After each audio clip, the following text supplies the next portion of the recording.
So I'm Julie Andrus. I'm a co-leader of the Yale School of Management Out of Office Club, which is the LGBT and ally group at school. My name is Gordon Schoenfeld. I am one of the other two co-leaders of Out of Office. So we have more than 60 members, and we have activities throughout the school year. Some are more social, some are educational. Yale University as a whole is very well integrated, and so a lot of the other graduate professional schools out of office counterparts, so their various LGBT networks, we have a lot of synergies with. We have events together, whether they be social or more intimate. And we have a shared resource center, the LGBT center. But anything to add? I mean, we have a lot of intermingling and a lot of dual degrees who are kind of cross-pollinating between the different schools within Yale. Yeah, and I mean, just within SOM itself, we have a lot of outreach to allies, LGBT folks, and also people who are staff at SOM who want to be engaged in the community. So one of our huge efforts every year is the community dinner, where we invite folks from affinity groups at other professional schools at Yale. We also invite people within our community at the School of Management to come to a dinner, and it's an opportunity for people to tell their coming out stories and for allies to talk about their experiences as allies. Yeah, that community dinner is a really nice event that we host, and just to kind of piggyback on that, it's a safe space where people speak about whether it's coming out or something else, about reconciling their sexuality with their religion, for example, and everyone sort of gets up and shares a non-practiced, impromptu sort of, what's the word I'm looking for? Just, letting it out. And it's really great experience, and everybody really enjoys it every year.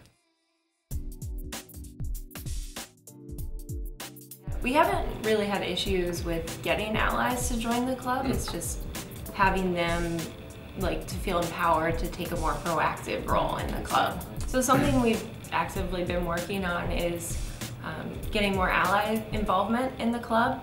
And something that we're finding challenging going forward is figuring out ways to engage the allies and give them opportunities to be allies to the LGBTQ people at school. And how best to do that, yeah. How to really make that a reality.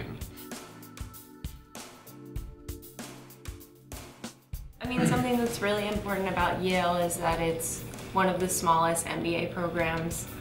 We have about 600 students between first year and second year MBAs, and then we have a few other small programs within the school.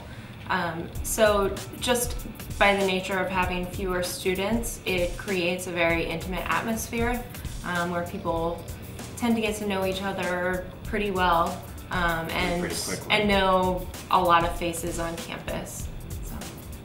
Yeah, that's an important part, and also just to reiterate, I mean, the amount to which we're plugged into the other schools within Yale really does create an important effect, that if you're an LGBT person and you're active in the community, I think you'll find that you have contacts all over the university, and we're really far from siloed.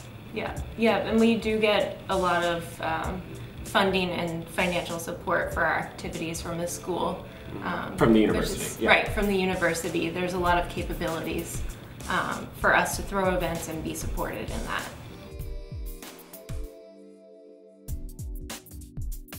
Yes, LGBTQs should be out in the workplace, so long as it makes sense, of course. If it's a very hostile environment, maybe in countries where there are discriminatory laws, might not say,